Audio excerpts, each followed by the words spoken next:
I'm Chris Bussing. Welcome to my channel. It's committed to helping more people succeed in tech sales and get the most out of life.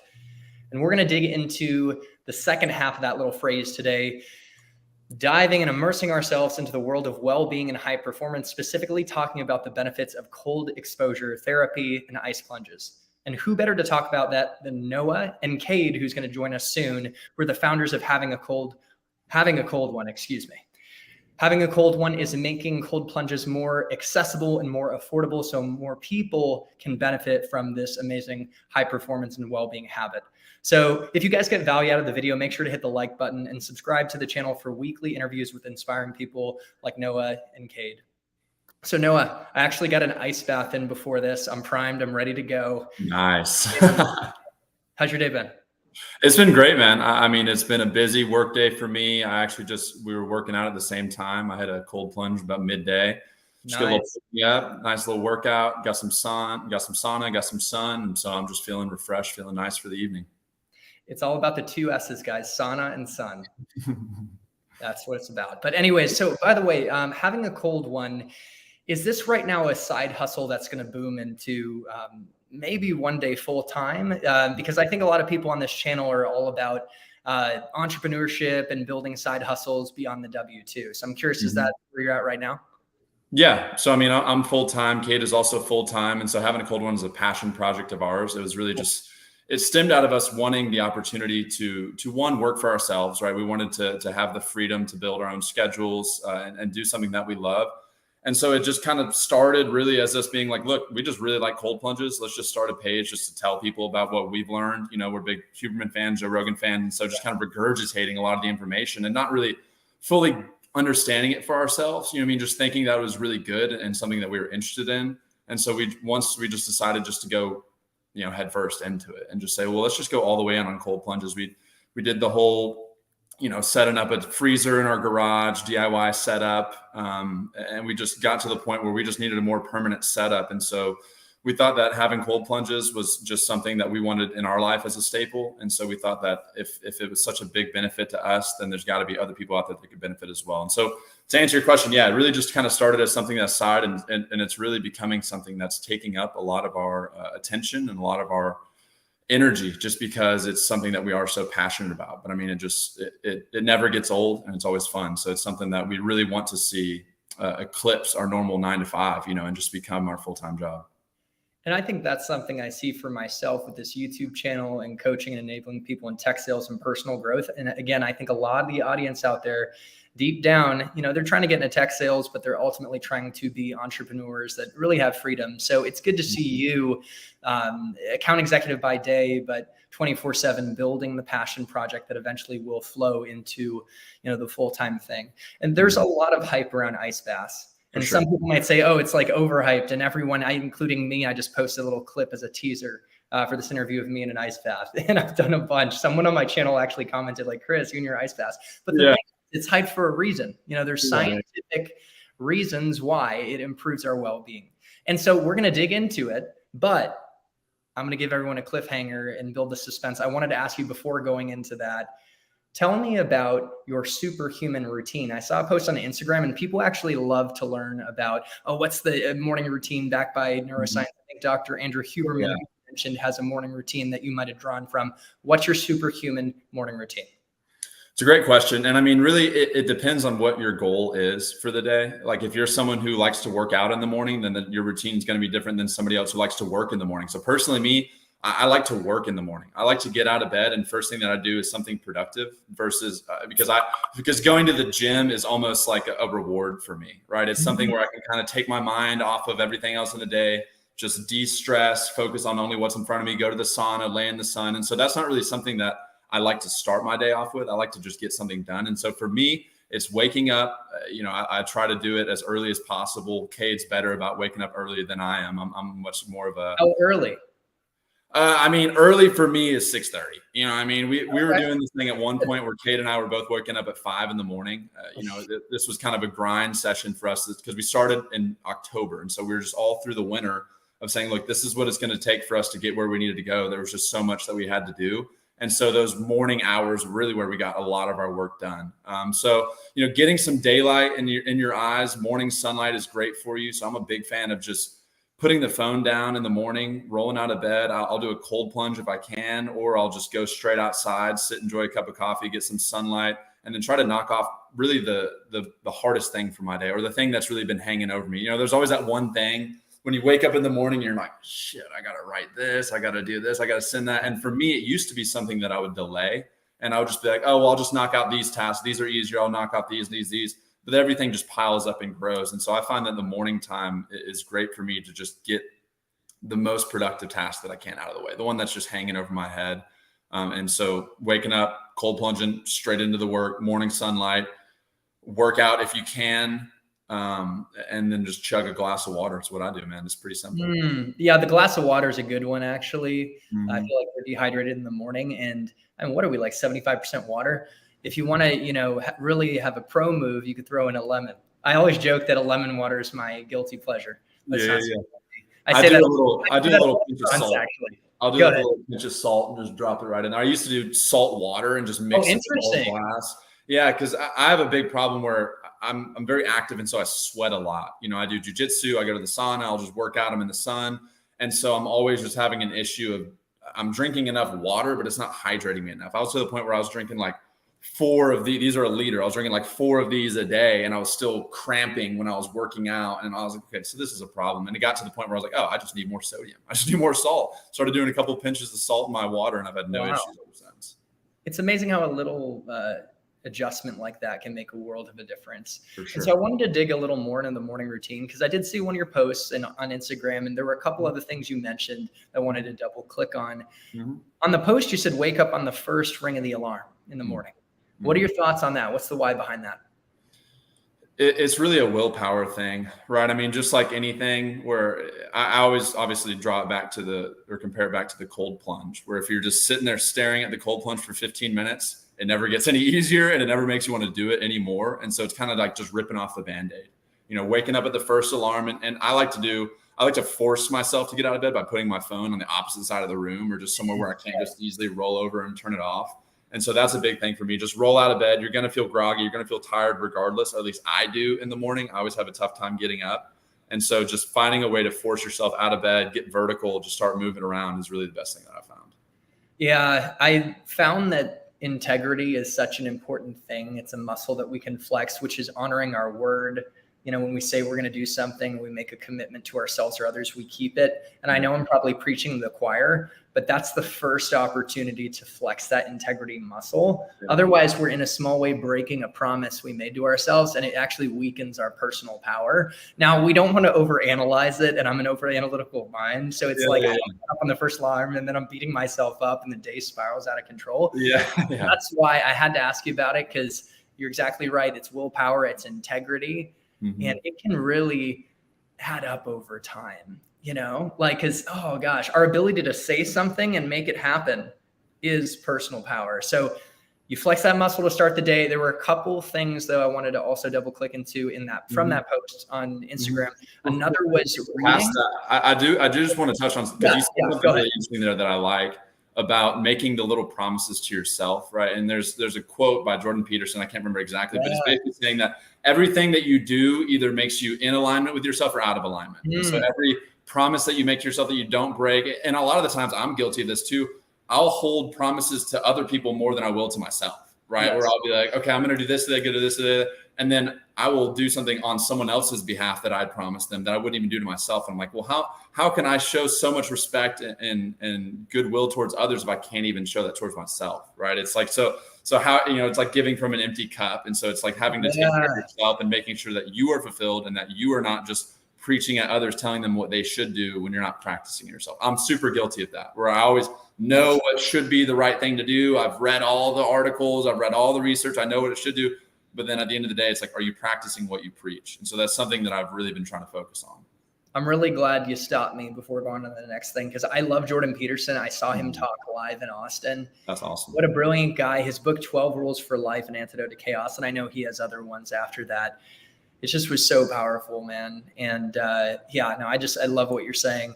The other thing I wanted to double click into was reading. You mentioned reading and journaling, at least in the post again. So I'm curious, what are your thoughts on, are you consistent about reading in the morning? What are some of the benefits, and as well as journaling?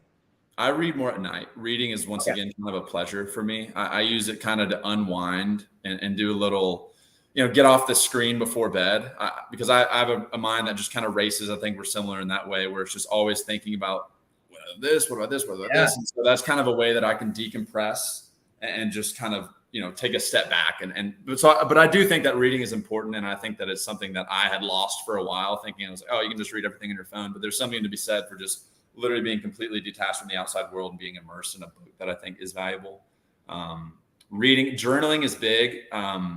Just for me, it's in the form of just making notes, right? It's as simple as me just making bullet points, this, all the things that are on my mind, because otherwise I feel like I'll never get them out, or I'm very ADD. And so I feel like if I don't do something right now, it won't get done. And so I'll bounce from task to task to task. And so journaling is just a way for me to kind of hold myself accountable. At the beginning of the day, I'll make like a task of just lists of things that I know I need to do. And then I'll go through and prioritize them. I'll just rank them. I'll do a power ranking 1 through 5 of just, okay, what is actually the most important? So whenever I start bouncing around, and throughout the day, it changes. I'll start doing 1 and then be like, oh, actually number 3 needs to move up. That needs to be something I do next. And so it's something that throughout the day, that's my form of journaling. It's not so much as like writing my deepest, darkest thoughts and emotions. It's not a diary necessarily for me, but it's a way for me to just get what's in my brain out onto paper into the real world so that I can make it happen.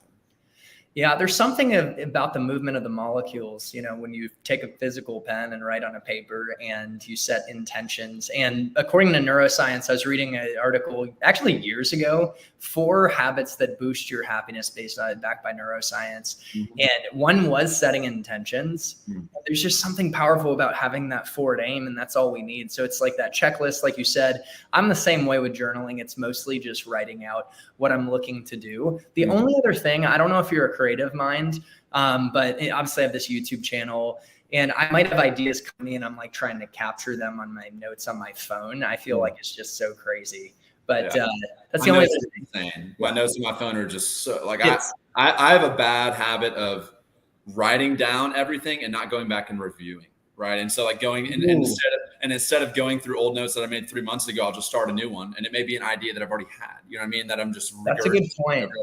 Versus going back and kind of being diligent about being, okay, I'm going to set an hour today to go through my old notes for the last one. Wow. I really relate to that. There's something, it's hard to have the discipline to go back. You could have brilliant ideas, but if you don't marinate on them and review on them, they might just be lost to the wind. There's tons of great ideas. There's millions of great ideas, and it's all about whether you can actually just stick with them long enough to make them happen, right? Yeah, I was actually, while I was cold plunging, and I cold plunged at a gym called Squatch. Shout out to Squatch. They're a local Austin, Texas-based gym that has a really cool culture. What's up, Cade? Welcome. Yes, yeah. Sorry about that. Oh, you're good. We kicked it off. We're talking about morning routines, and we're actually still digging into it because there's so much to unpack there. So we're going to dive into having a cold one and ice bath. We haven't even got there yet. Okay. But anyways, so I was talking with a guy, and he said Rick Rubin, he's like a famous producer for all the top musicians. I think, I don't know if it was him or Carl Jung, who's a famous psychologist, says we don't have ideas have us. And it's so crazy how they could just come to us at the most unexpected times. And it's our job to capture the idea, because if we let it go, eventually it's going to get out and maybe hit someone else. And maybe it's a business idea. And that sounds kind of woo-woo, but I don't know. What do you think about that? I mean, I've heard that, and I actually kind of subscribe to that a bit, where some people talk of ideas as like their own independent entity almost, right? Where it's like it flows, and like you're saying, where it's like, if you don't do this, someone else will. The idea is not yours alone. Like whenever a new cold plunge brand pops up every single day. So I'm not surprised when I see other people getting into it and thinking it's a viable industry or a viable niche, something that's a fad almost. I'm like, look, it doesn't surprise me when this happens, because ideas do, just strike anybody. It's just about who can make it happen, who can stick with it long enough, write it down on paper, make daily actions, consistent actions to actually bring it into fruition. And I relate to that. This YouTube channel, again, is mostly about helping people start their careers in tech sales, but also go down the path to entrepreneurship and living fully. So that's why this is so relevant here. And tech sales folks can do ice baths, and it will help them perform better and show up as their best self. But There's so many tech sales channels that are popping up, to your point, just like other ice bath companies. People have the idea, it's a wave. And there was one business idea. This is funny aside, and then we'll talk about cold exposure therapy and cold plunges. But one of my business ideas I didn't act on was in college, Tinder for workout partners. And I think it exists now, but it's not that brilliant. But I don't know if anyone's done that really well. And there'd probably be some quality control issues and a lot of things happening that maybe it wasn't designed for. But you think I should do it? I mean, honestly, it's a great idea. Or I saw something the other day. It was like Tinder for people you just want to fight. It was like you just go on there and you swipe on me. I think it was more. That's incredible. It was like you just swipe on people. Like, yeah, I'd beat that dude's ass. It's just like I can't believe that. I'm glad I brought it up. But hey, so you two were college athletes. You played my favorite sport, my best sport, baseball, but I didn't make it to the college level. So pretty impressive. Can you guys talk a little bit about your college athlete experience and how you initially discovered cold plunging? Because wasn't it when you were an athlete? Yeah. So it was when we were athletes. We'd seen it done, right? Throughout high school too, you see track people, football players. Yeah. Mostly the sports that require a lot of running. Baseball kind of gets bad flack on not being very physically demanding, which is not the case. But as far as the experience goes, right? So college baseball, everyone thinks the college athlete life is like all glamorous and it's really cool. And now it's probably a little bit better. They get paid if you're popular in it. But it's hold on one second. You actually, I forgot. So now they can sign NIL deals with brands, and so the school doesn't pay them. The school was to do only compensation for education. But yeah, so like one of our my good buddies back at Texas State, our friend actually, he got sponsored by Canes. So he would, always take 5 pictures with like the Caniac at like in the dugout and stuff like that. Unlimited wings, I hope. That's what I'm saying. It's just unfair. Wow. So, yeah, I know. And of course, it was a year after we left. We were like, oh, we missed the boat by a year. But no, but it's a lot of hard work, right? And it takes dedication. It's just like getting your college degree. It's a commitment to something that's a lot longer than just like, oh, here you are, you're a college baseball player, right? It's a commitment to something that takes 4 or 5 years, right? And so we dedicated basically our college and lives up to that point to being as good as we could at baseball. How we got introduced into cold plunging was our trainer, who's almost like it wasn't a punishment, right? She was looking out for our best interest, but in our minds, we're like, we really don't want to do this. It felt like punishment. It felt like a punishment. Yeah. So she would always be like, okay, your coach just ran you into the ground because of a bunch of mistakes or something that happened that day. And which didn't happen very often, right? But, it does happen. And she'd be like, all right, we got to all do cold exposure. And they would call it just a cold plunge or ice bath or whatever. And so we'd have this big tub and we'd make it a big ordeal. There'd be like 6 of us in there at a time. And, we'd be messing with each other. The kids who are a little more wimpy, we'd be like, oh, come on, get in. You kind of got to egg them on. And then the trainer's standing there and she's like, I do this all the time. Like y'all are being babies. And we're like 22-year-old men that are, kind of like on the reserve side, like, I don't want to get in that thing. And she's like, just get in it. Because as soon as you get in, your time starts. And so that's the biggest thing is just like the initial jump in. But once you're in there, man, it's pretty great. And so that was our thing. We did that quite a bit in college for recovery, especially being pitchers. We actually ended up running a lot more than the position players did at like specific set times, right? We would, pitch and then it's like, okay, boom, you got 2 miles, right? Whereas position players, they're running around all day. So they didn't have like set running programs and things like that because they got to run the bases. They got to play outfield. They got to do things like that. So they were staying active, but in their own way. And then I'm sure Noah has some he wants to speak over on that as well. Just kind of the cold exposure in college aspect. Yeah. I mean, at that point, it was more about just the physical benefits, right? I mean, it was the same stigma that we're trying to break now, that you have to be an athletic person or in sports or in some type of competition in order to receive the benefits of cold plunge, right? For a lot of the time, it was like, cold plunges. Oh yeah, ice baths. Yeah, I've heard of that. That's something that like pro football players do. Why would I need to do that? I'm not running 10 miles a day. I'm not lifting insane weights. Like, what kind of benefit could me as an everyday man get from cold plunging? And so like having our background as college athletes and seeing that side of it and being, okay, yes, there is the physical recovery benefit aspect of it, but on the flip side of that, once we got out of college and became so invested into, Andrew Huberman, Dr. Susanna Soberg, just all the research and articles that back that there's so much more than just physical benefits and recovery.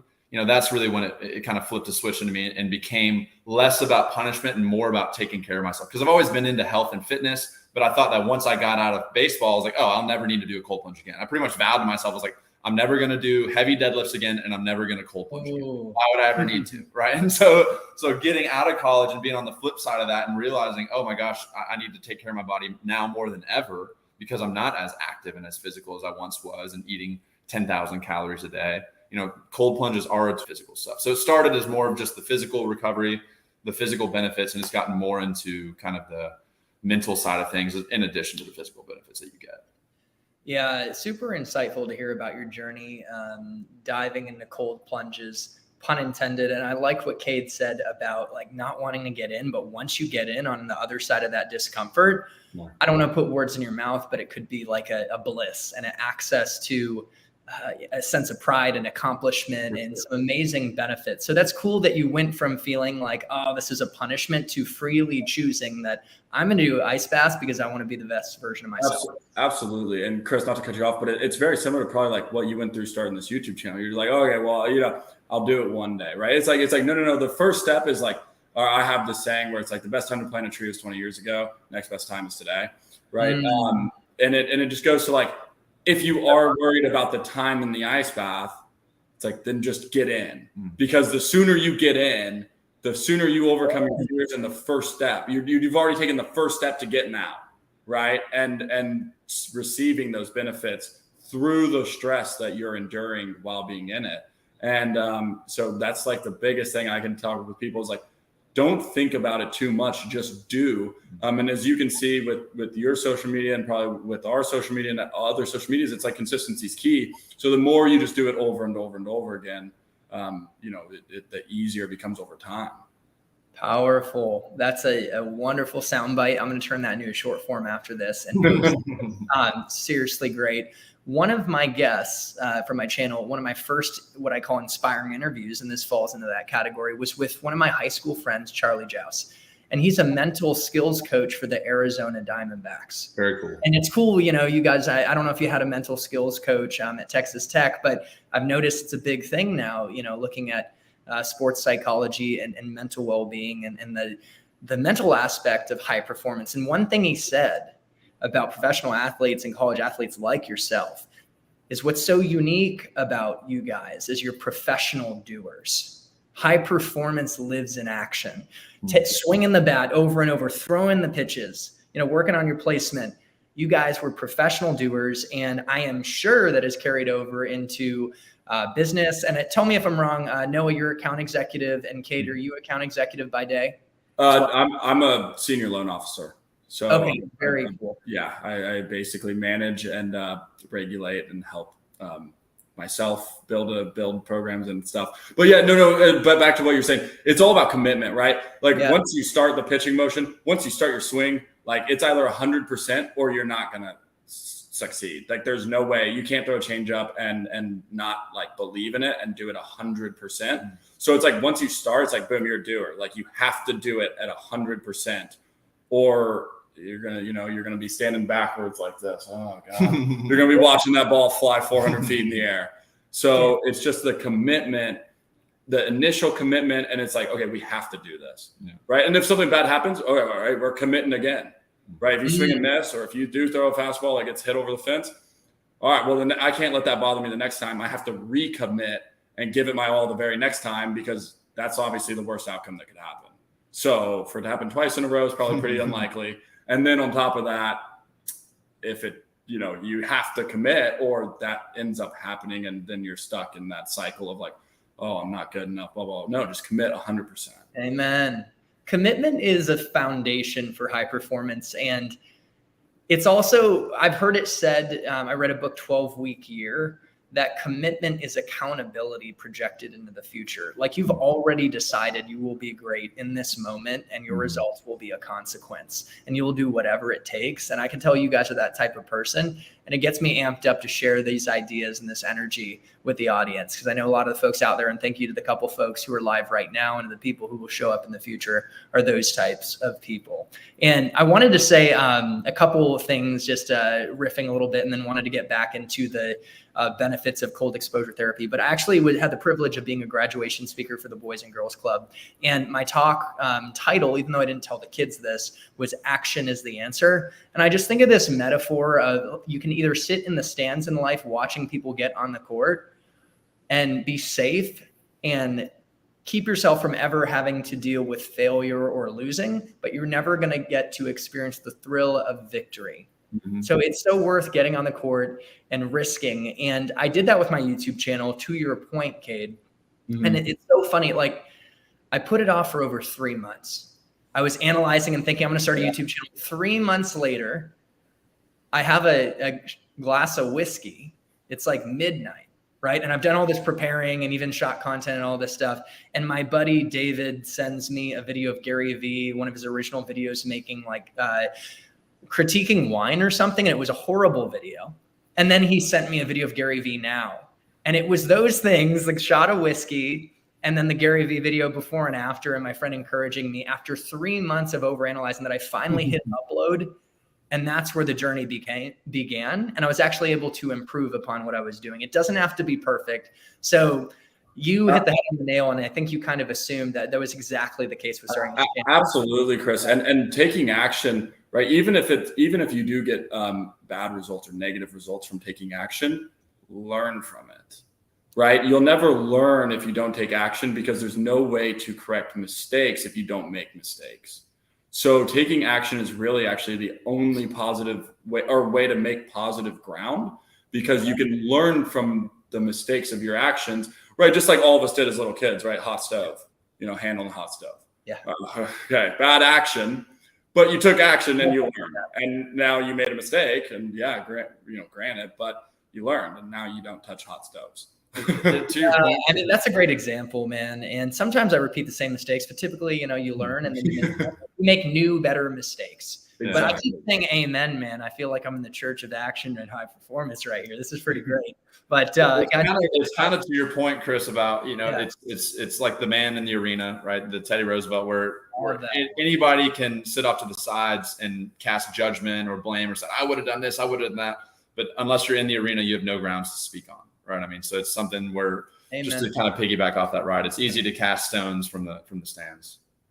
It really is. And there's a book I read called The War of Art as well. I've read a lot of books, right? Nerd out on these things. And it talks about this invisible force that keeps us from taking action towards our dreams. Like the author, Stephen Pressfield, he's written many books.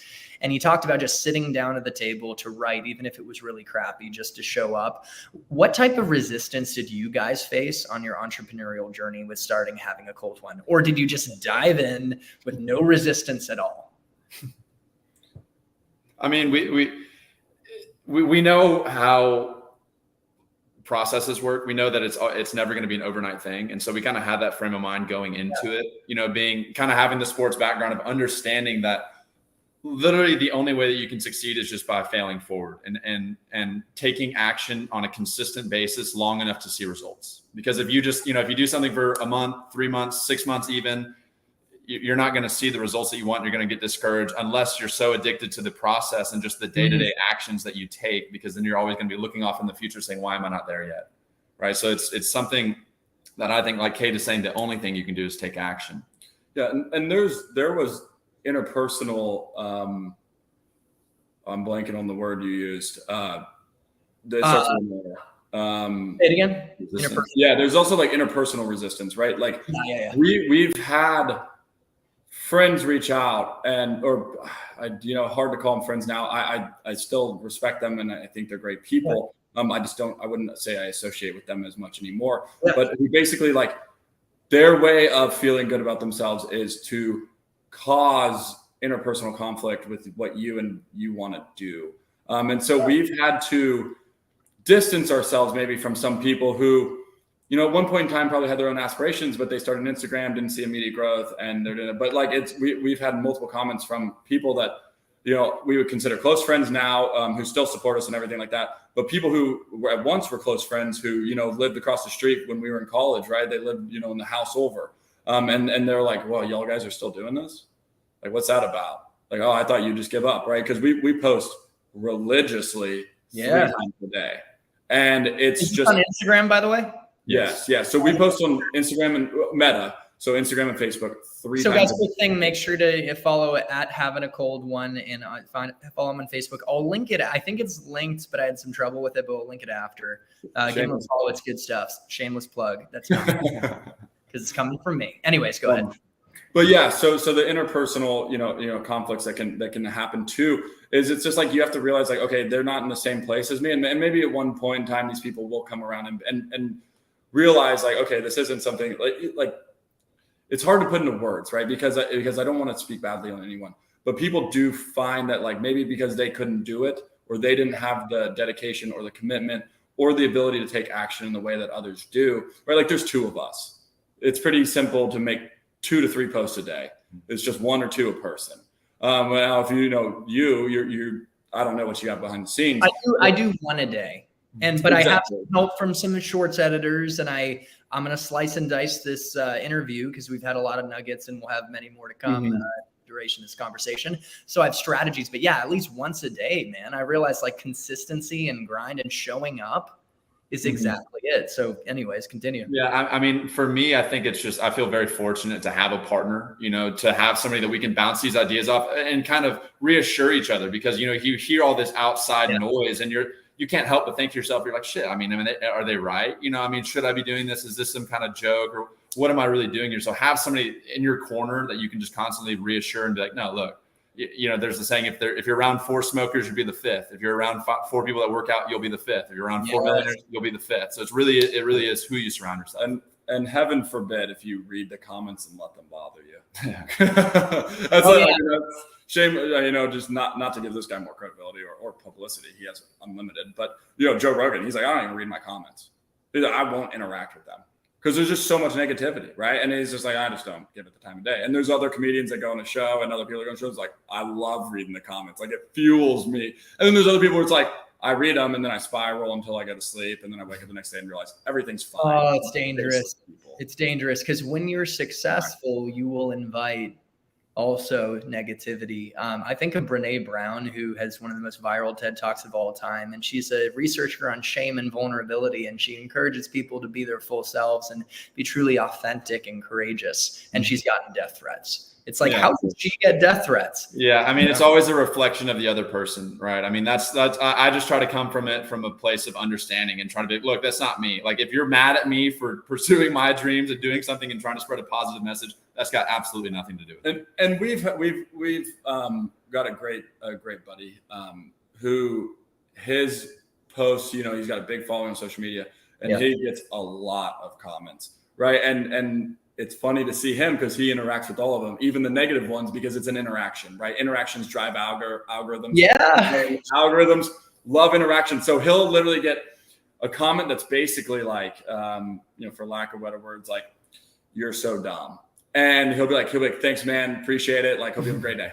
Yeah. And, he's just really good at deflecting it mentally. Because I know it doesn't bother him. I've had conversations with him one-on-one even where I'm like, dude, doesn't this stuff get to you? And he's like, hell no, it doesn't get to me. Like, if I let that get to me, what kind of man am I really?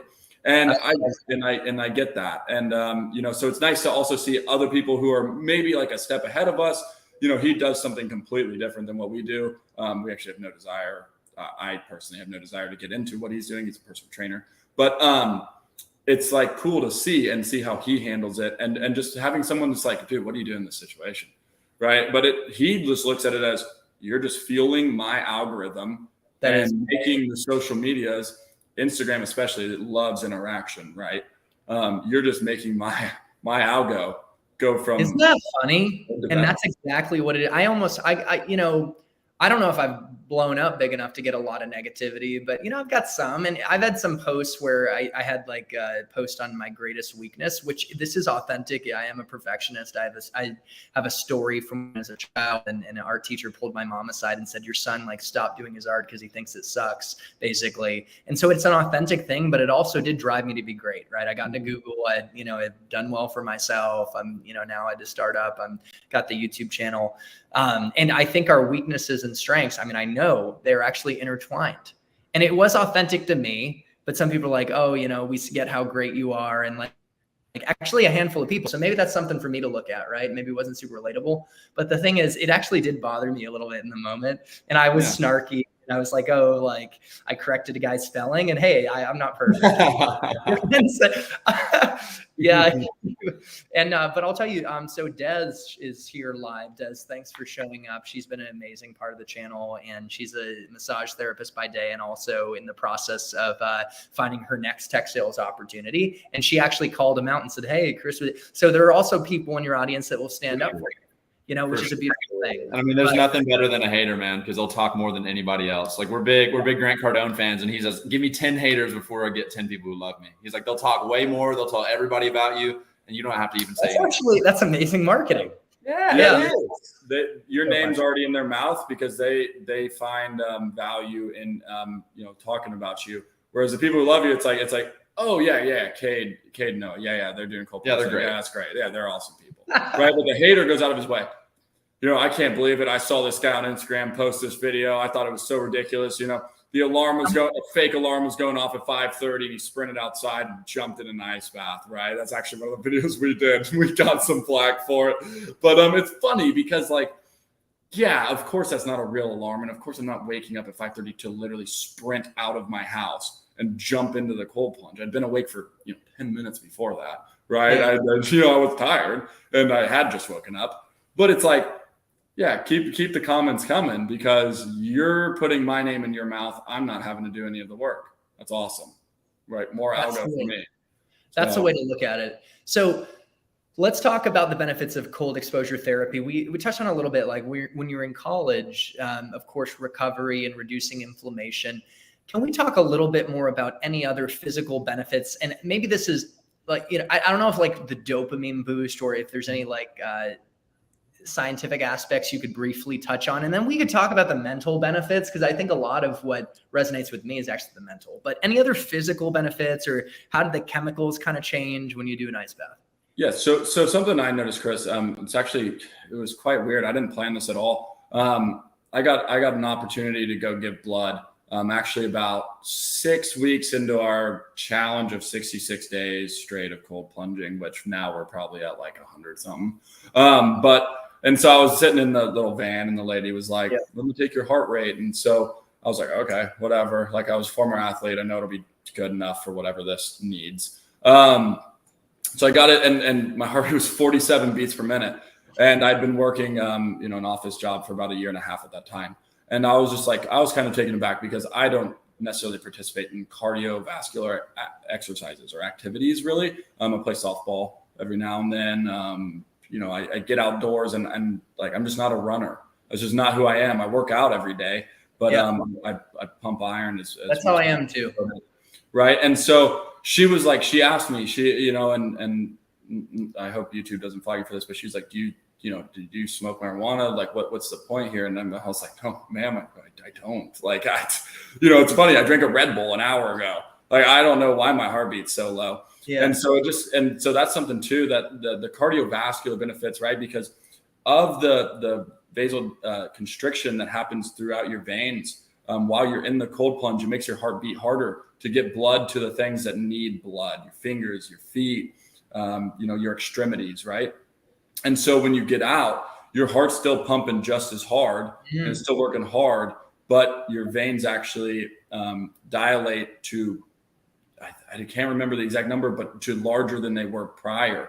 So it becomes easier for your blood to flow. So you see it really benefits people with like cold hands and feet all the time. Like just put your hands in cold water for, a minute every morning, right? And then the rest of the day, your hands will be warm because your brain will signal to your body subconsciously, hey, let's get blood there. Your hands are literally in freezing water. You need blood there. So now you can go type on your computer. You can go knock out all your work without your hands like ever just sitting in like a 72-degree room freezing. So the cardiovascular benefits I've noticed have been tremendous for me. I still have a resting heart rate of around 50 beats per minute, which for someone who doesn't do cardio or any cardiovascular intense activities, it's really been like eye-opening to me to see that. Quick comment, Professor. I actually ran a 10K recently with my friends, and I didn't train for it at all, really. Okay. I literally ran one day. 6.2 miles. Yeah, and when I ran it, they were impressed. They're in really good shape, so I kept up with them till like the final mile or fraction of a mile, half a mile. And they're like, wow. And I think it actually has been that I'm consistent with ice baths. And I've gone in for up to 10 minutes, but I realize we're going to talk about duration and how to maximize the benefits. That might not necessarily be a good thing. I've been mostly doing 3, but to your point, I think it's helped me improve my cardio. Back to you. Absolutely. And maybe not like lung capacity or anything like that. Like you probably just have very clear lungs, not a smoker.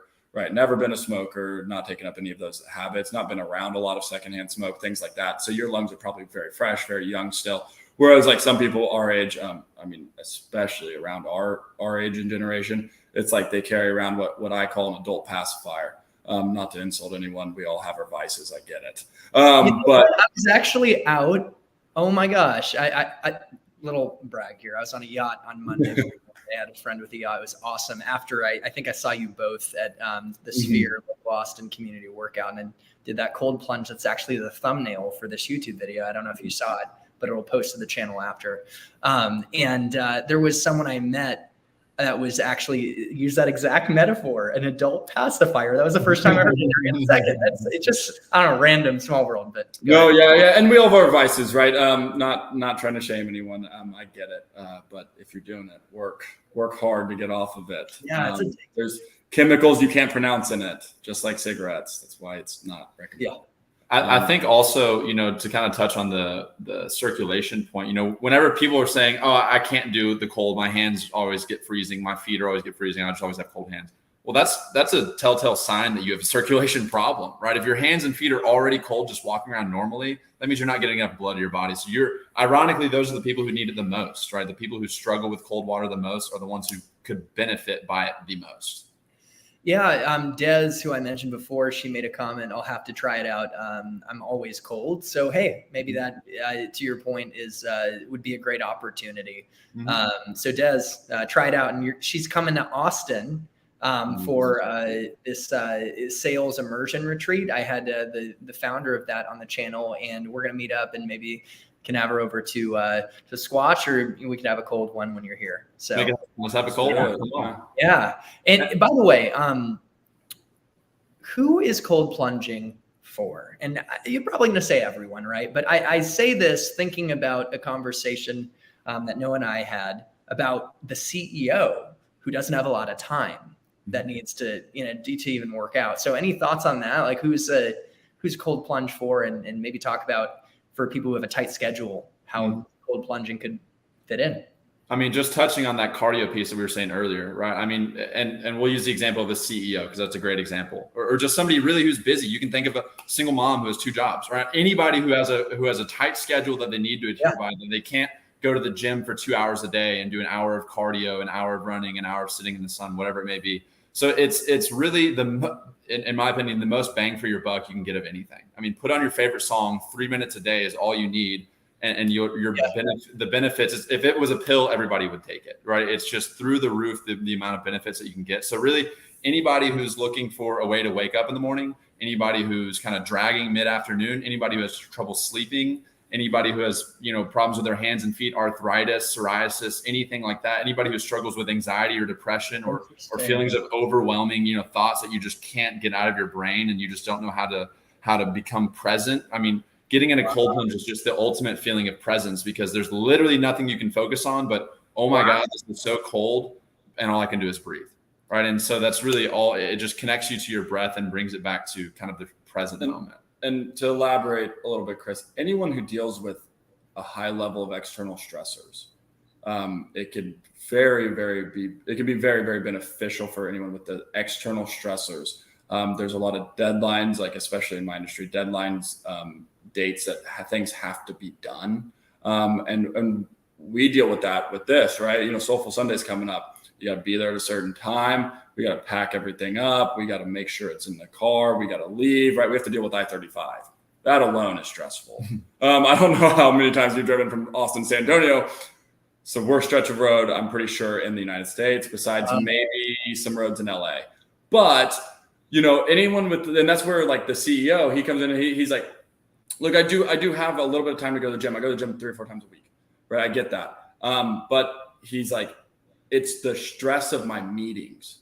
I have to sit in front of other CEOs. I have to present in front of other like-minded, high profile, like type A people that just really like, you know, you ask them a question and they just sit there and they you know, Elon Musk is a great representative of this. You know, he'll be in an interview, you'd ask a question and he'll just sit there. And you're like, did you hear me? And it's really just because he's formulating the thought, because his answer has to like, he can't say whatever he wants. And he actually has a lot of freedom and does say a lot of what he wants. But there's certain things, if he did say the wrong thing, like he loses half his money. You know, he loses a lot of money. And so there are stressful things that it can just help you overcome, whether it is those meetings, whether it is things like that. You know, so that's a big part of that as well. External stressors. Yeah, I was going to say, in my experience, a cold plunge can be used as a tool to create a sense of pride and achievement and a positive mindset that you can carry over into peak performance moments. What that might look like is when we're going live in this interview, right? This is in a way, it's a high performance moment. I want to show up at my best to facilitate this conversation. It might be a big negotiation in my 9 to 5 in tech sales for a multi-million-dollar deal. It might be for a first date. You know, there's all these, and not that you want to be Mr. or Mrs. Performative, but don't you think that it's such a tool to build that sense of accomplishment and a positive mindset to go into high performance moments? Absolutely. Right. And it's the easiest way to what I notice is to get a win. Right. And a lot of people talk about stacking wins. Andy Frisella is a big one on stacking. Yeah, wins. He's good. From the first moment you wake up, like when your alarm goes off, get out of bed. That's a win. Don't lay there and scroll Instagram. When you get out of bed, make your bed. That's a win. Shoot, I did Instagram this morning.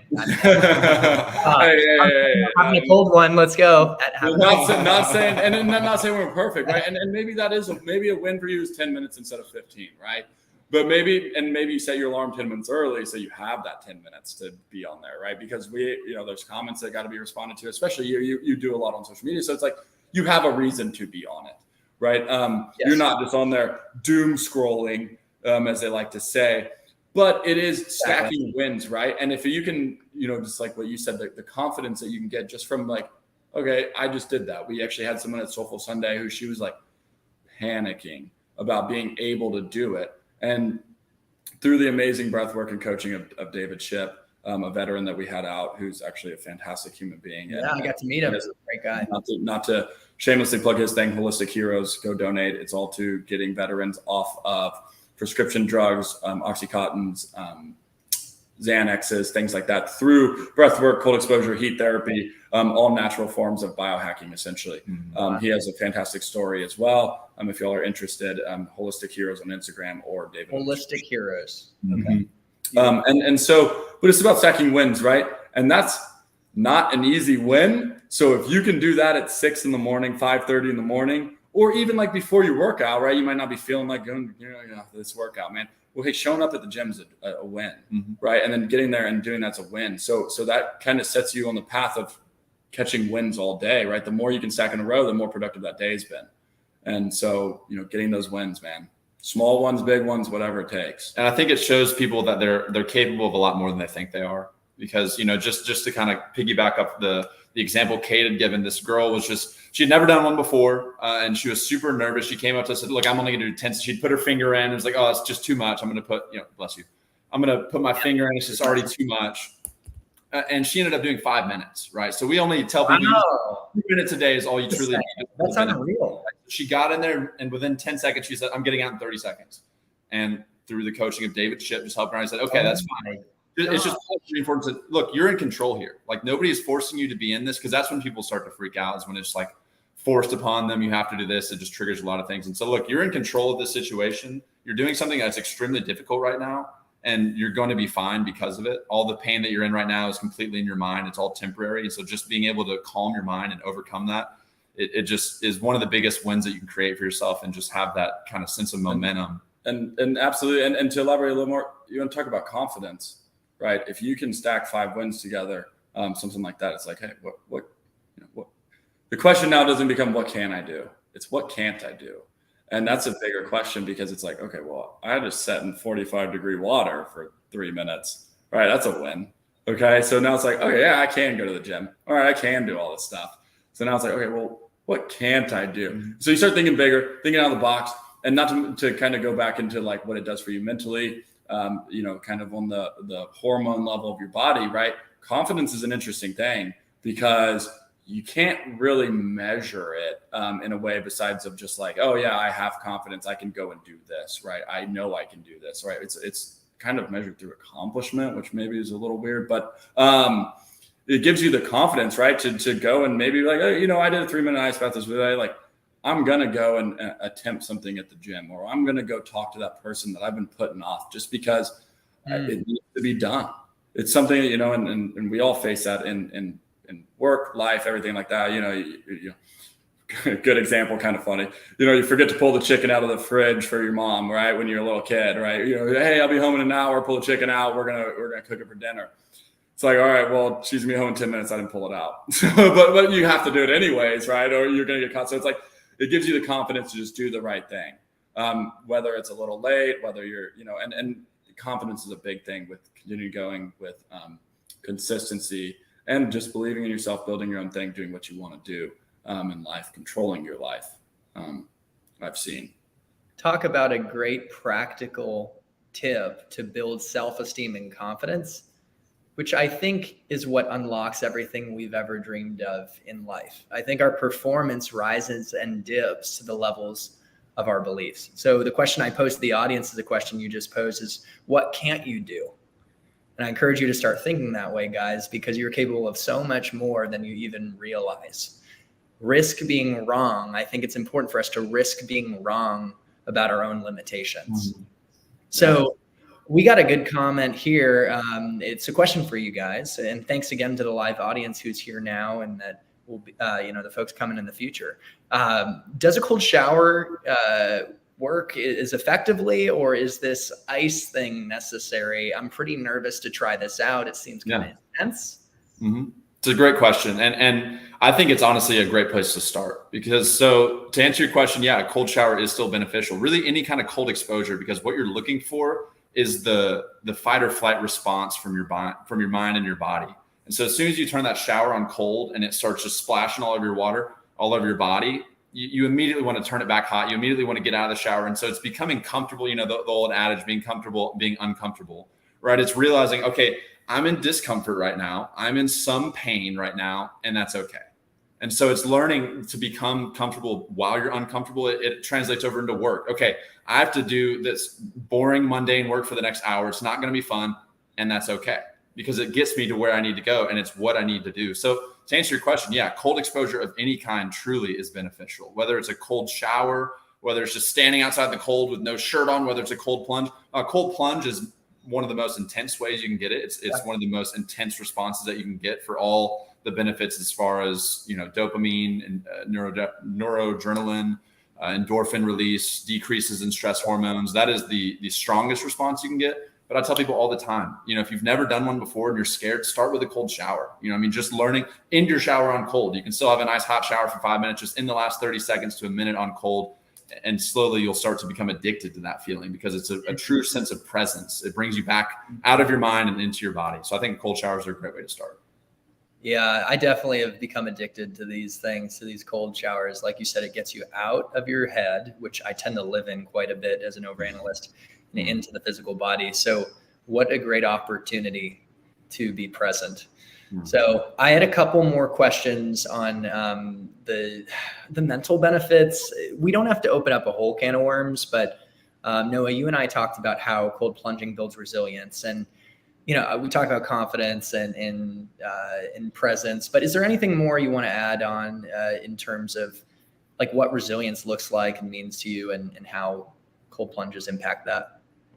Well, it's kind of like what we talked about earlier with just making promises to yourself and keeping them. Right. Yes. It's holding yourself accountable, because everything that you do that is out of alignment with what the person you want to be, it just causes chaos in your brain and in your mind, and just all the thoughts that you have before you go to bed. That when you're laying there thinking, I should have done this, should have done that. And so cold plunges for me are just kind of a tool to hold myself accountable. I'm like, look, realistically, it's going to be 5 minutes out of my day, right? It's going to be a minute before, a minute after, and 3 minutes in the cold plunge. And it's going to be there's no doubt in my mind it's good for me. There's no doubt in my mind that it'll be beneficial for me. I've never had a day where a cold plunge made me worse off than it did before. And so doing those little things that you know are good for you, whether it's, small example, brushing your teeth, right? It was a habit in the beginning that you had to force yourself into. Your mom saying, all right, did you brush your teeth? But now it's something unconscious that everybody does just because they understand that it's kind of a base need. So you have these base needs that you need to meet, whether it's, physical exercise, whether it's getting in the sun, whether it's getting your heart rate up. There's little base needs that we have because we're not just physical creatures. We're not just mental creatures. It's a combination. It's that biochemistry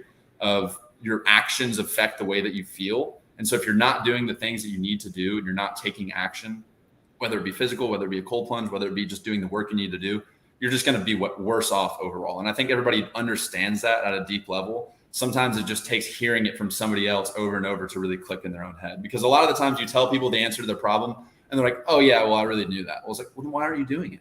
It's simple enough that, well, how do I lose weight? Okay, we should eat less. You should move more. Well, yeah, I know that, but it's hard. It's hard and that's okay. So it's becoming okay with things being uncomfortable. It's becoming okay with things being hard and understanding that you're going to be better off for doing those things. Yeah, you hit on something pretty human, which is that knowledge execution gap. You could know something, but why? And it's going to benefit you. Have the solution, but why aren't you doing it? Mm-hmm. But I know the people who show up on this channel are the folks that live in action and take action to one of our core themes today. And so Des just said, thank you, Noah and Cade, for the great feedback. I'm going to try this tomorrow morning. Des, you got to let us know how it goes. Let us know, Des. Hey, follow Havin A Cold One, send him a DM or Noah. We would love to. Yeah, we'd love to. Yeah. So there was one other benefit that I came across in my research, and it's a long-term benefit. If you want, give a comment on it to validate it or throw in some other long-term benefits. But what I heard from someone, I don't know if it's true, is that cold plunging can lengthen your life. And I don't know. I don't have a scientific study, but it's supposedly extending the telomeres. I've heard of the telomeres, right? They're extended. It lengthens your life. Have you guys come across it? Because you're more of the experts than me, but is that an actual long-term benefit? And are there any other long-term benefits? I've actually reversed my age 5 years in these last 6 months just from doing cold plunges. He's a live Benjamin Button. Yeah. So. Yeah. To answer your question, yes. On a grand scale, yes, because what it's doing, and I want to preface this by saying, I'm not a scientist. Kate is not a scientist. Neither of us are neuroscientists, right? So a lot of this is regurgitating information that we've read through research. Humility. How can I say, oh yeah, it's extended my own life, right? It's going to be from some other information that we've read. But what it's doing basically is you're giving yourself an extreme fight or flight response, and the shock of the cold water releases cold shock proteins and stimulates the growth of human growth hormone. And so all these things that basically when your body thinks that it's in danger of dying, when you're in extreme hot, extreme cold, whether it's a sauna or a cold plunge, it has these responses that essentially clean out all the old dead cells, kills off any of the extra energy that it needs to burn. A lot of the time, those are cancerous cells just because they're quick replicating. They're a little bit off on whatever their genetic makeup is. And so there are some benefits that have been seen to extend the longevity of someone's life. And to add to that, it's actually really difficult to study if you're increasing your lifespan because you don't necessarily know what you're expected to live to. You know what I mean? It's one of those things where you're kind of discussing it there. But to refer to someone who's actually really big, and he's actually referred to as the father of biohacking. His name's Dave Asprey. But he always talks about at the end of a workout, one of the best things you can actually do is to sprint for 10 to 15 seconds as hard as you can, and then lay down and take deep breaths where your exhale is twice as long as your inhale. And what this does is it triggers a biological response in your body to, his words, but as if you were being chased by a tiger, right? So you're running in fear of something that will end your life. But when you lay down on the ground and you're taking those deep breaths and you get your heart rate under control and your breaths under control, it actually makes your body subconsciously react as in, okay, now it's time to start recovering. Now it's time to doing this. We're safe. Mm-hmm. We don't need to be in a hyper stressed situation. We're safe. So it starts sending, it eliminates those bad cells because it realizes, okay, we might need to run away from something again. And it starts sending out protein to the parts of your muscles and body that need the protein in order to recover correctly. And you can see that he has some studies that he's done on it, and some studies that he links to on it as well. And so that's something too that I actually, saw a little clip today of him talking about that in a little longer of a form. But it's very, very cool to hear, because if you think about like biologically, it's something we've changed to is our diet is very like ancestral based. So it's very similar to what people would have eaten, that our ancestors would have eaten. Not to get on a tangent, it's not Liver King. We're not advocating for that lifestyle at all. But it's just something too that your body's like are used to digesting, are used to having it put into it, right? And it knows how to use those molecules and the energy from those foods, right? Carbs aren't necessarily bad for you. People have been eating bread forever. Yeah. Like, literally forever. It's just how you eat it, right? The relationship you have with that thing. And so if you can create that relationship where at the end of your workouts, you put your body in a state of, okay, now I'm safe. It'll allow your body to emphasize the recovery. Boom, wow. Starting immediately. So I might try that. You're saying that sprinting, it actually will help in the way the body takes in the nutrients as well. Yes. In recovery form. So maybe not in how you take in nutrients, but how your body recovers, right? If you go straight from your workout, you don't ever like allow yourself to get out of that stress environment, whether mentally or physically, right? Through breath work or something like that. Yeah. Then your body's always in a stressed environment, and your body always when in a stressed environment is working at 100% peak action and not even slightly recovery mode, right? But when when your 18th removed grandfather was getting chased by some animal through some jungle or forest or plains or something like that, there was a moment when that threat dissipated. And when that threat dissipated, first thing he did was sit down, take a bunch of deep breaths, recover. And that's how the body will subconsciously signal to the rest of the body, okay, it's recovery time now. I think to tie that also with cold plunges, it's really anything that has that extreme response, whether that's extreme heat, extreme exertion through running, extreme cold through a cold plunge. It's just really that response where your body is focused only right now on keeping you alive and nothing else. When you're in a cold plunge, digestion stops. You don't have to go to the restroom. You don't need to go to sleep. All these other body functions are pretty much just put on the wayside because your body is so focused on the task at hand, which is warming your body up, staying alive, making sure that you have the necessary energy and protein and human growth hormone, whatever it may be, to keep you alive. And from being in that state consistently, that's where you see those long-term effects, right? Where the extension of your life, because by the time you're 50, maybe you've had so many of those experiences that your body has built us up. Maybe you have the body of a 40-year-old. I don't know. I'm just making up numbers here, but you see how this kind of extreme response has that effect on your body. Same thing with fasting. People who do a fast for 72 hours, it gets to the point where your body is in fight or flight response so it has to start using old, dirty, dead cells that aren't as efficient, cleaning them out, using those for energy and replacing them with new, stronger cells. Yeah, there's another way that I expose myself to the level of stress of a dying person. And that sounds dramatic, but it's true. And it's the Wim Hof method. It's calisthenic breath work. And Wim Hof is known as the Iceman. And I'm probably preaching to the choir. You guys know about him for records he's set in ice cold water over an hour, running marathons and on snow-covered mountains in board shorts. And they've done fMRI studies on his brain, and he accesses the vagus nerve, which is an archaic piece of the brain that most people don't even tap into. I think it's like part of the subconscious. And so through a combination of the cold exposure therapy, which we're hitting on, and his calisthenic breath work, he has just created a superhuman capacity to be effective and just, it's unbelievable. And the studies back it up. And so I've heard it said when I was doing my research that through his calisthenic breathing, after you do like these intense breaths, and you guys probably know it. So more for the audience, you go in and out. So it's pretty intense. And after doing a certain amount of breaths, I don't know, it's 30, you exhale and hold it at the bottom. And I've held up to 3 minutes. Some people go more. And you do experience the same level of stress of someone who's about to die. I was actually doing the Wim Hof method before my interview last week with a guy, Scott Leese, who's this multi-time founder and sales leader and consultant. And guys, check that one out too if you get a chance. Shameless plug. And I was doing it, guys, before the interview, and I was right here walking. Like there were a couple minutes left, and I actually fell over. I got dizzy, which is kind of intense, but like I tried to do it, and I literally fell right here. And by the way, I see my puppy. Oh my gosh. Adorable. She watches me.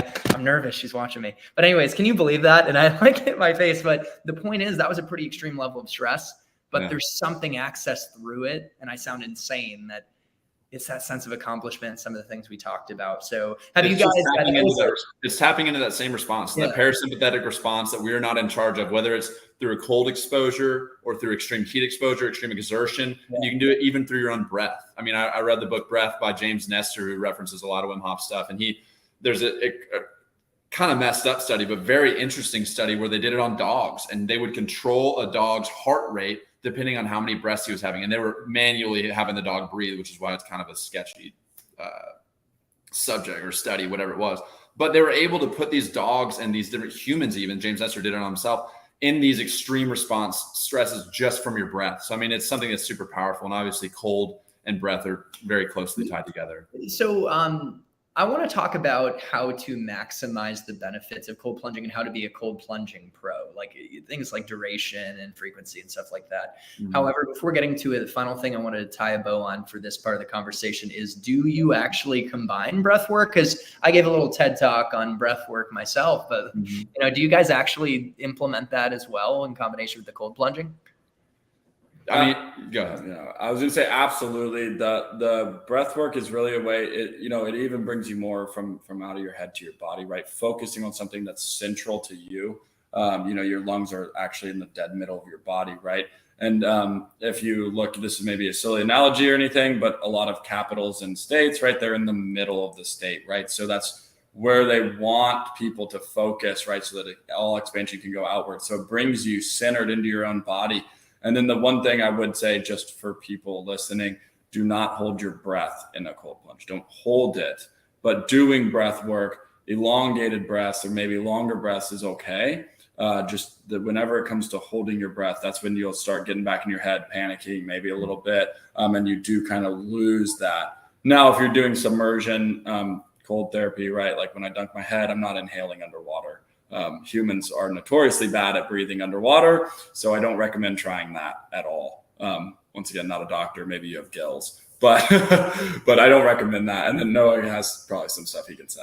I mean, really, we keep talking about just bringing you back to the present, right? I mean, it's the only thing that you can control. You can, at any time, the only thing you can control truly is your breath and what you're thinking about, right? So just being in that state where you're so uncomfortable, and just tying it back to, okay, I'm just going to take one more breath. Okay, I'm just going to take one more breath. Okay, and just rather than the time, trying to think, okay, just 30 more seconds or just one more minute, because the time just goes so slow when you're in a state like that.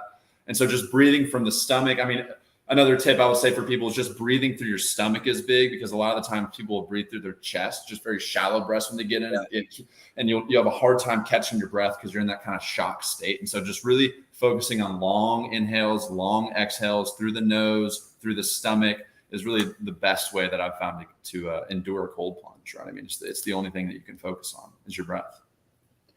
Man, well, we got a great comment from a LinkedIn user. So I'm sorry I can't acknowledge you and your name, but they said, I appreciate this. I've been aware of cold plunges, but I never delved deeper into the subject. The information you've provided is fantastic. I'm going to give it a shot. So we're definitely making some waves. Love to hear it. Hey, thank you for that wonderful comment, for being a part of this conversation. Let's talk about when LinkedIn user, quote unquote, and Des, who I see your name, does their cold plunge. How do they maximize the cold plunge? And maybe, well, Des is going to do a shower, right? But high level, like in the future, what temperature do you want to do it at? How long and how frequently throughout the week? Yeah, I mean, that's a question we get all the time, right? Is, because because people are always kind of looking for, well, what's the minimum that I can do to get the benefits that I need, right? And it's a valid question because people are like, I can't expect to do this for an hour a day. I just don't have the time for it. And so really a great rule of thumb is around 11 minutes a week. So there's a study done by Dr. Susanna Soberg, who we're partnered with, who basically found that through cold exposure, she also had a study with heat exposure as well, contrast therapy. But through just getting a baseline number of 11 minutes of cold exposure a week, you see all these incredible baseline benefits of boosts in dopamine, boosts in endorphin, reduction in stress hormones, balancing of overall hormones, reduces inflammation, regulates sleep schedule. So it's a matter of consistency, just like anything else. I like to compare it to running or to working out. If you were to go and you were to run 20 miles, you say, I'm going to start running, and you go out and you run 20 miles your first day, you're probably never going to run again, or you're probably not going to run for a long time after that. So it's starting at something that is uncomfortable. So whether that's 60-degree water, whether that's 35-degree water, it just has to be uncomfortable enough for you that you want to get out, but you're safe enough to stay in. It's something that you can hold yourself accountable to, because if it's so awful and it's so unbearable that you can't even think about doing it, then you're just not going to do it, right? So it's starting at something that is manageable for you, whether that's a cold shower. Hey, I'm going to take 1 cold shower this week. And then the next week, hey, I'm going to take 2 cold showers this week. And that's, you've already doubled what you did last week. Boom, there's a win, right? Talking about what Cade was doing earlier, stacking wins. And so it's finding something that is manageable for you. So, I started personally at 55-degree water because that was shockingly cold to me. It was miserable to do. And now I'm at the point where I do 45-degree or 40-degree water, and it's not a problem for me. It's just meeting that baseline benefit and finding something that you can be consistent with. And do you think there's a benefit for the people that are extremists like me, that I'm like, I want to do the toughest thing possible? Like, is it necessarily better to do 33 or 32, I guess, is freezing? Or is it worse? You know what I'm saying? Like, is there any like meaningful difference between the 30 range to the 50 range? Or it's about once again, your response to it, right? So, if you may start at 60-degree water, and some people just have a higher tolerance to cold than others, just like working out, or just like heat tolerance. So you may get to the point where 40-degree water, with like David Shipp, we were talking about David Shipp earlier. He's a psycho. He goes in the coldest water I've ever seen. It's like a slushy, right? Where he's in like literally 30-degree water with just mostly ice in there, and just being like, pour more ice in. So that's like the shock that he needs in order to get that response from his brain. But for some people, that's just still 55 degrees. So to answer your question, having more is not always better. If I can do 40 degree, then I should do 30, then I should do 20, then I should just freeze myself in a block of ice, and that'll be even better for me. It's like, it gets to the point where, and tying it to everything else in business and social media. Okay, I post 2 times a day and I'm having success. Maybe I should post 20 times a day. I don't know whether that it always doesn't always equate to more being right, especially if quality drops, anything like that. Totally agreed. More is not necessarily better. And I think slowing down and chasing the most meaningful opportunities, being intentional and quality over quantity is important. I've been doing that actually with the channel, like in terms of my own long form content, in addition to these interviews and some of the shorts I'm doing, making sure they're higher quality and less or more isn't necessarily better. And so in terms of the frequency throughout the week, you answered that question by saying you need 11 minutes. Right, over the course of a week, roughly speaking. And so you kind of break that up would you say over every day or 5 days? I know it's not a silver bullet or exact science, but what would that translate to over the course of a week? Maybe.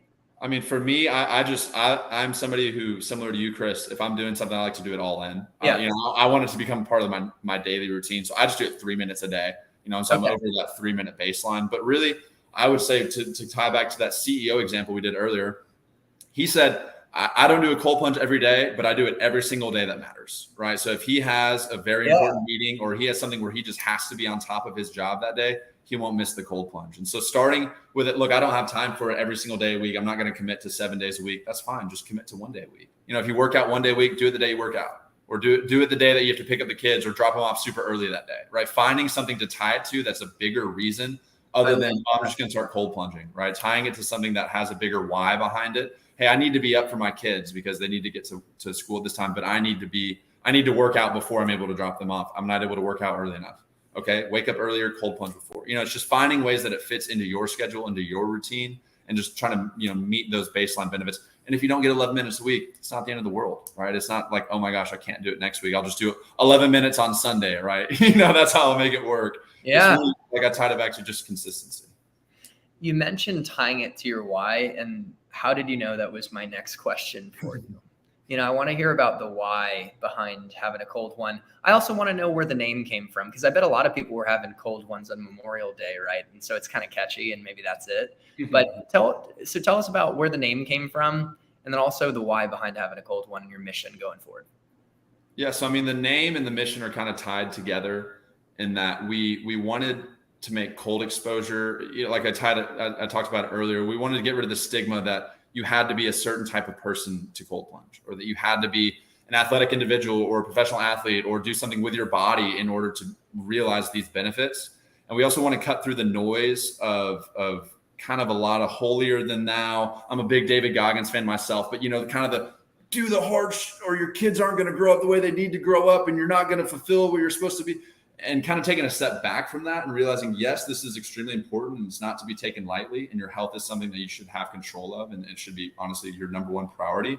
But taking a step back from that and realizing that, okay, it's about taking care of yourself in a way that is manageable and that you can be consistent with, right? If you're going to be so extreme on yourself that if you can't do something every day or you don't do something every day, then it's just not even worth doing, then that's really not a valuable approach, right? I mean, if you work out 5 days a week, that's better than doing it 1 day a week, and that's better than doing it none at all, right? So I'm all for just getting people exposed to the idea that cold can benefit you and that it's not just for athletes. And so to Dez's point earlier, people ask us all the time, well, can I just do a cold shower? Do I have to buy your cold plunge? I'm like, no, you don't have to buy our cold plunge. Like, please take a cold shower. Go to Barton Springs in Austin. Just feel the benefits. I'm not selling you snake oil, right? This is something that I'm passionate about, and that, like I said earlier, if it was a pill, everybody in the world would take it. But it's just something that you have to experience for yourself, because it's that feeling of the unknown and not knowing what it's going to be like that really is what holds most people back from doing it in the first place. Kate, is there anything you'd add in terms of the why behind this and kind of your heart behind this? Yeah. So the why is kind of a big thing. That's a part of every business, right? If you don't have a strong enough why, it kind of, you fade away, right? Because you lose the you lose your why.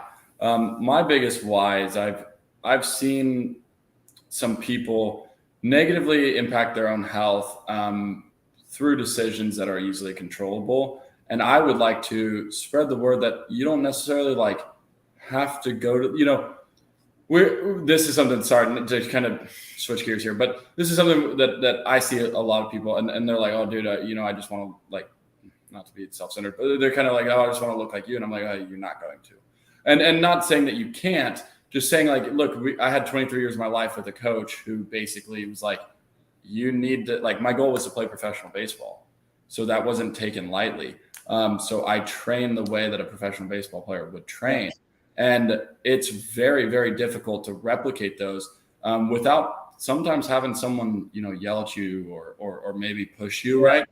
And so, you see it especially in college. Your friends start drinking, things like that, and they kind of lose their shape. They lose the things they have. So it's my why is look, the enemy of progress is comparing yourself to others, and if I can support and provide value to someone that can separate them just from the person they were the day before, then that's beneficial in my eyes. And that's a good enough reason to try to make it something that is known, whether it is just a cold shower, right? Like Noah was saying, we're not here to necessarily just absolutely capitalize on a trend. It's something that we believe in. We've seen it work. We do it daily. And just seeing my own benefits through it and how it can impact those. We get, DMs and things like that. They're like, oh, guys, my life's changed around. My life's turned around. It's just because it's just a constant stacking of the W's and doing something that you can do, but it's kind of scary, right? It's scary. It's just like a hot stove in a way of your body's reaction when you get into freezing water is not oh, this is enjoyable. So my biggest why is spreading the name of health and wellness through alternative method that doesn't require you to compare yourself to others. It's about getting better 1% or 1% better every single day and comparing yourself to who you were yesterday, not someone else. As I mentioned before, the enemy of progress is comparing yourself to others, right? I think I look great, but I would also rather, if I was to compare myself to someone like Joe Aesthetics or Joey Swole or, any of those like the bodybuilding people, it's like, I'd probably put off going to the gym because it's like I physically don't have the genetics or the I mean, I'm not saying them, but I don't have that ability, whether through natural or whatever supplements, things like that. It's just like it's like that would just demoralize me to the point. But I do compare myself to how I looked yesterday, and that's something too that's interesting to think about, right? Especially physically, you're comparing yourself to something you look yesterday, but you're getting older. So it's kind of a misnomer because like at a certain age, your athleticism starts to decline, your physical ability starts to decline. But if you keep comparing yourself to yesterday, and if you can limit that decline, even in those times, you're still winning. Yeah, I think we got a shirt idea out of that. The insight you shared, stack the W's. I like that. Just W's all stacked on top of each other. Yeah. I think that would, that'd be some cool swag. But, I was going to say earlier, because you were talking about nutrition, I'm like, you guys could talk about it. I met you in person. You're both shredded, honestly. So the credibility, but also not everyone's going to be as shredded as you guys or have the same physique because you also put in work over years trying to become a professional athlete. And you had a coach that was giving you guidance. It's like, and also actors and actresses that, they get, the support they need to reach a very unique level, but people can get in really good shape. And so they can beat their own personal records in terms of whether they're running or lifting and starting to see their abs. And they can, it's just, I think like you alluded to, becoming a little bit better every day. But what, most anyone could do, and maybe it's not true, not anyone, but I kind of think, I'm an optimist, anyone could do this, is starting their own side hustle or business, right? I think anyone could do that. And you guys did that. And so I only have a few more questions. We went way over, but it's because I've been having too much fun and you guys are sharing a lot of value in the audience. Yeah, it's been great. It's been great, Chris. So it's been great. So we went, I usually only do an hour. It's been an hour 20. But you guys started Having a Cold One, your side hustle, your business. For the people out there that want to start their own side hustle or business, what's some words of encouragement? Now, Noah and I talked a little bit about community, right? So Noah, if you want to riff off of that, I don't know if you remember our conversation, but yeah, absolutely. And really it ties into our why as well, just because the number one thing I would find it to tie back to the point earlier, if you're around 4 smokers, you'll be the 5th. If you're around 4 successful people, you'll be the 5th. It really is who you surround yourself with. And so for us, kind of putting ourselves out there with Having a Cold One and really just diving all the way in has put us in situations where we've met people we would have never met before. And everybody is so willing to help, right? That's been the biggest thing that Kate and I have both just been astounded by is people are so willing to help if you're only willing to or ask for it, right? If you tell them how they can help you. And so with the Having a Cold One community, and kind of ties to our why, we want to have that sense where everybody's in it together, right? It's not the sense of a coach who's yelling at you saying, do this, or you're going to get cut from the team. But it's people encouraging you and lifting you up and saying, look, do this because you know that you should. Do this because I'm doing it as well. And I know that I should. Do this because I don't want to do this, but I did it. And so you need to do it as well. It's kind of that all pulling from the same end and making sure you're going in the right direction that I've really found is just unbelievable, especially with people who have, like the man in the arena, the people who are in the arena and the people who understand how difficult and how much courage it takes just to take that first step. Are always so willing to help. And so, and you may run into an asshole every now and again, but the pros far outweigh the cons as far as putting yourself out there. Yeah, people really are willing to help. And I think when we proclaim our vision and our dreams and put it out in the world, it comes alive in the listening of others, and the people that are willing to help will help. And most people do want to support you and lift you up on your journey. And I love that you guys have really built a community. And speaking of putting yourself out there, I want to wrap up by talking a little bit about your products and Having a Cold One, and how you're different from some of the other options in the market. And I will say from personal experience, I've done the multiple cold plunges with you guys in your cold plunges that you've built yourself and designed yourself. And that's actually the thumbnail of this video. And guys, I am, an affiliate partner, and I linked the site in the description if you want to check out the products. But I'd love to hear from you guys kind of what your special sauce is, and what kind of a little bit of overview of your products and your offering. Yeah, Chris, that's a great thing. So a little bit about our products. We do offer tubs in 2 sizes, and we do have a chiller and a heater unit, and they're combined in one. And those are all available on our website, havinacoldone.com. As far as like what separates us differently, it is the community, it is the culture, and it's the people that you surround yourself with that do provide value to you in ways that are maybe not tangible. Like we know that we are more than willing to sit down, help, discuss, collaborate with people, right? One of the biggest things that I would say that has really helped with our growth and things like this is being selfless enough to saying like, hey, Chris, in your interview with us, if you don't mind, we'll take an interview with you before you cold plunge.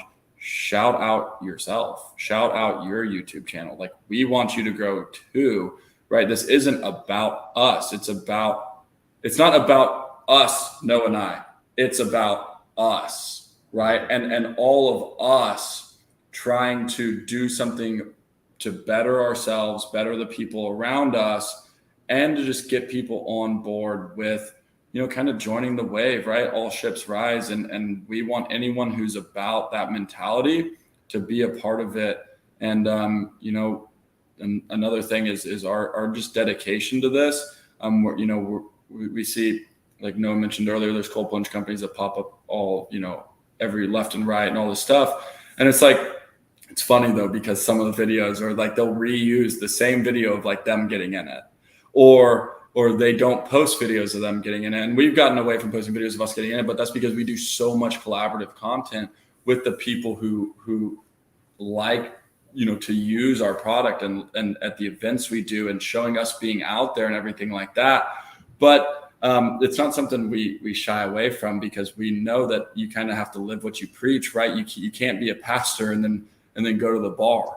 Like, that's just like, I guess you could. It's just not the best thing and not the best image, right? Integrity. So one of the things is like, we do this because we see the benefits. We do this because we want others to receive the benefits and enjoy the benefits, as well as have that community, as well as put themselves, 1% better than not someone else, but something else, right? Who they were the day before. And really using cold plunges as just a tool to start the dialogue, right? We obviously our brand is Havin A Cold One, and we provide cold plunges, but it's really, like Kate is saying, about so much more than that, and having that just open dialogue and sense of community. We get emails and DMs all the time just for people asking about cold exposure, right? And just saying, hey, is this for me? Hey, and we just come from a place of service and of giving and just providing value. Say, hey, look, maybe you're not in a position to purchase a cold plunge right now. Maybe like we're talking with Des, maybe you should start with a cold shower, right? Maybe you should just go take a dip in a pool in the winter, right? Just start with that. It's just kind of starting the dialogue and using Havin A Cold One as just a way to open the conversation and have people have a serious conversation with other people around them that have similar thoughts and ideals, and raising that up and allowing people to speak freely about, the things that they care about, and which we are very passionate about, our health, for example, and using kind of cold plunges as a method to do that. Just to touch on the product, we're both athletes. And so we wanted it to be portable. We wanted something, because whenever we were traveling for baseball, we would cold plunge at home, but when we would travel on the road, which was every other weekend, we would have nothing, right? It would be, maybe we would have like a bathtub that we could fill up with hotel ice or something like that. Or we were relying on the other team having the facilities for it. So portability was a big thing for us. It's made of the same material as a paddle board or a Navy SEAL dinghy boat, drop stitch PVC. It can be rolled up, put in a backpack, and take with you anywhere, which is how we're able to put on those events that you've been out to, Chris, or the Sphere Club, things like that. Just simple as popping it up, bringing it anywhere. So we just wanted to make cold plunging just accessible. We wanted to eliminate all the reasons that you wouldn't do it. For a lot of the times, like, oh, I don't have one in my house. Okay, well, you can bring it here. Oh, I don't have, the facilities for it. Okay, well, you can bring it on the road, or you're going to start with a cold shower, whatever you need. I love that. Guys, thank you for your generosity in showing up today and sharing the great energy, the insights. And I think we had a lot of amazing takeaways about how we can build our confidence, connect in community, and ultimately reach our potential. And yes, in tech sales, in our careers, and in life. So I want to encourage everyone as we wrap up to check out the link in the description of this video and the Havin A Cold One website. Feel free, if you're interested in looking at the products, right? You can use my affiliate link. You can get a discount. I encourage you to check it out. I've used the products myself, and they're pretty great. And I love the why and the belief and the heart behind this. So check out Havin A Cold One on Instagram, of course. And Noah and Cade, any other calls to action, or did I cover all bases? I think we skipped over something real quick you just said, but not just said, but you were talking about like people who want to start something, right? It relays, just to tie it all together, like when I first joined in, just take action, right? Yes. And if you need someone to tell you to do it, DM us, we'll tell you. Yeah, exactly. Like, seriously, like if you want to start a new Instagram account, DM us. We'll answer and we'll answer any questions. I'll go as far as talking to you about like why our Instagram analytics look the way they do. Our Instagram insights, like we have a business partner, a mentor, and it just blows his mind, and like count the size of ours. He's like, oh my goodness, you're reaching 100,000 accounts, weekly. Like that's unbelievable, right? That's a 40x return on basically just our followers, right? That's 40x. So it's like that's to be able to do that and maintain it and show that is really it's just key to the consistency, 1% better every day, and just taking action. And if your action is incorrect, learn from that and then proceed correctly. And if you make the same mistake, that's all right. It's not about how many times you get knocked down. It's about how many times you can get back up. So just the Instagram at Havin A Cold One, website, havinacoldone.com. And Chris, I just want to thank you for having such a great interview. I mean, this has been just a pleasure. You got great talking points, very professionally done. This is a pleasure. Thank you so much, guys. Noah and Cade, it's been so much fun. Thank you to the folks who have showed up. And I see one more person still on here with us. Thanks for going the distance. I pose a question to you guys that was inspired by this interview. What can't you do? Ask yourself that question, take action, and start stacking the W's to your success in tech sales and any career endeavors that you have, entrepreneurship and in life. Happy selling and happy living. And I'll see you in the next one.